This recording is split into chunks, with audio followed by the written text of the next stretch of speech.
Hello everyone, myself Amita Saraswat, lecturer chemistry department MLV Government College Bhilwara, Rajasthan.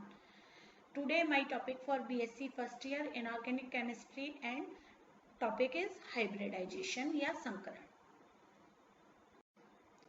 हम अगला संकरण sp3d हम पढ़ चुके थे। अगला संकरण है sp3d2 संकरण। इस संकरण में एक S कक्षक, 3 P कक्षक और 2 D कक्षक। यहाँ पर देखिएगा D में हमने जब sp3d हाइब्रिडाइजेशन पढ़ा था तो D का जो कक्षक काम में आता है वो dz² था। यहाँ पर जो दूसरा D कक्षक इस्तेमाल में आएगा वो आपका dx² - y² होगा, x² - y²।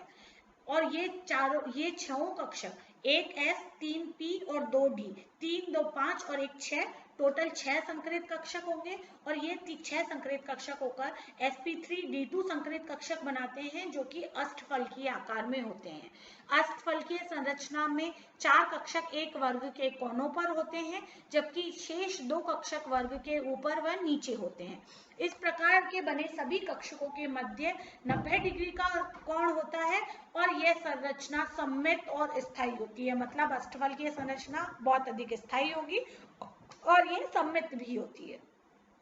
यहाँ पर इसके एग्जांपल्स हैं SF6, IF5 या ज़ीनॉन टेट्राफ्लोराइड। आदि में केंद्रीय परमाणु मतलब सल्फर, आयोडीन या ज़ीनॉन sp3d2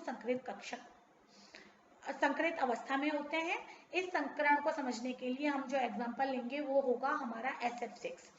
SF6 अणु में सल्फर परमाणु 6 फ्लोरीन परमाणुओं से सिग्मा बंध बनाता है, अतः सल्फर के पास में 6 अयुग्मित इलेक्ट्रॉन होने चाहिए।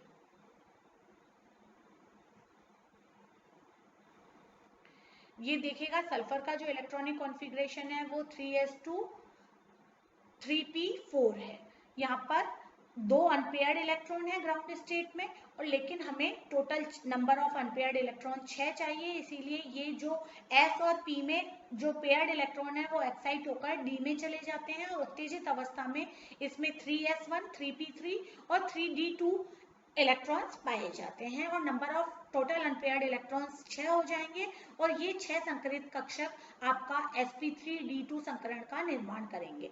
अतः SF6 में sp3d2 संकरण पाया जाता है और इसकी संरचना अष्टफलकीय है। ये देखिएगा एक स्क्वायर प्लेनर स्ट्रक्चर हो जाती है और उसमें एक अणु ऊपर चला जाएगा और एक अणु नीचे चला जाएगा तो आपके एक अष्टफलक का निर्माण होता है। ये बहुत अधिक सममित स्ट्रक्चर पाई जाती है और इसीलिए SF6 जो अणु है वो आपका बहुत अधिक स्थायी होता है क्योंकि यहाँ पर एक सममित स्ट्रक्चर का निर्माण हो रहा है और इसमें बंध कोण केवल एक ही प्रकार का पाया जाता है जो कि आपका 90 डिग्री का होता है।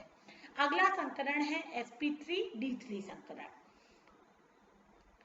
एक S कक्षक और 3 P कक्षक जो कि PX, PY और PZ, और जब 3 D कक्षकों की बात आती है तो जो हमारे D कक्षक होते हैं वो DXY, DYZ और DZX होते हैं। यहाँ पर DZ² और DX²-Y² वाले ऑर्बिटल्स काम में नहीं आते। जो D कक्षक होंगे वो XY, YZ और XZ वाले होते हैं। sp3d3 संकरण में एक S कक्षक और 3 P कक्षक और 3 D कक्षक परस्पर मिश्रित होकर 7 नए sp3d3 संकरित कक्षक बनाते हैं। इनमें से 5 कक्षक पंचभुज के 5 कोनों की तरफ 72 डिग्री के कोण पर एक तल में स्थित होते हैं। हम जानते हैं क्योंकि एक पंचभुज जब भी बनता है तो उसके इंटरनल एंगल का मान 72 डिग्री सेंटीग्रेड होता है, इसीलिए पंचभुज के जो बंद कोण है उसका मान 72 डिग्री सेंटीग्रेड यहाँ दिखाया 72 डिग्री सेंटीग्रेड नहीं 72 डिग्री होता है। जबकि 2 कक्षक लंबवत ऊपर व नीचे होते हैं और जब भी लंबवत कक्षकों की बात होती है तो बंद कोण का मान 90 डिग्री होता है और वो 90 डिग्री के कोण पर होते हैं। इस प्रकार अभिविन्यासित कक्षक में पंचभुजीय द्विपिरामिडीय संरचना या पेंटागोनल बाइपिरामिडल स्ट्रक्चर बनती है।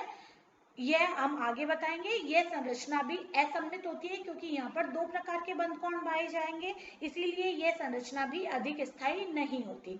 इसका एग्जाम्पल है IF7, XeF6 या ज़ीनॉन हेक्साफ्लोराइड। इनमें केंद्रीय परमाणु आयोडीन और ज़ीनॉन में sp3d3 संकरक पाया जाता है। यहाँ हम IF7 को ले रहे हैं। IF7 में ग्राउंड स्टेट में आपके पास में नंबर ऑफ अनपेयर्ड इलेक्ट्रॉन केवल एक है, इसीलिए 5s और 5v जो कि ग्राउंड स्टेट से एक्साइटेड स्टेट में जो इलेक्ट्रॉन उत्तेजित होकर पहुंच जाते हैं और हमारे पास में 7 अयुग्मित इलेक्ट्रॉन आ जाते हैं। ठीक है, इस प्रकार प्रत्येक sp3d संकरित कक्षक में एक अयुग्मित इलेक्ट्रॉन रहता है जो फ्लोरीन के p कक्षक में स्थित अयुग्मित इलेक्ट्रॉन के साथ में युग्मित होकर सिग्मा बंध बनाता है और सिग्मा बंध बनने के साथ में यहाँ पर पंचभुजीय द्विपिरामिडीय स्ट्रक्चर का निर्माण होता है। यह स्ट्रक्चर आप देखिएगा इस प्रकार से यहाँ पर पंचभुजीय द्विपिरामिडीय का स्ट्रक्चर का निर्माण हो रहा है। पंचभुज आपका एक तल में होगा और फ्लोरीन के जो दो अणु हैं वो एक ऊपर 90 डिग्री के एंगल पर और दूसरा नीचे की होगा। ये तल के एक ऊपर होता है और दूसरा तल के नीचे होता है। जो पंचभुज में फ्लोरीन के अणु पाए जाते हैं उनके मध्य बंध कोण 72 डिग्री का होता है, जबकि जो तल के ऊपर व नीचे होंगे वहां पर बंध कोण का मान आपका 90 डिग्री होता है। इसी कारण यहाँ पर दो बंध कोण पाए जाते हैं 72 डिग्री और 90 डिग्री। इसी कारण यह स्ट्रक्चर असममित होती है और असममित होने के कारण यह जो sp3d3 हाइब्रिडाइजेशन के कारण बनने वाली जो संरचना है वो अस्थायी होती है और ये जल्दी ही सममित संरचनाओं जैसे कि अष्टफलकीय या चतुष्फलकीय में ट्रांसफर होना चाहती है और ये इससे बनने वाले अणु भी स्थायी नहीं होते।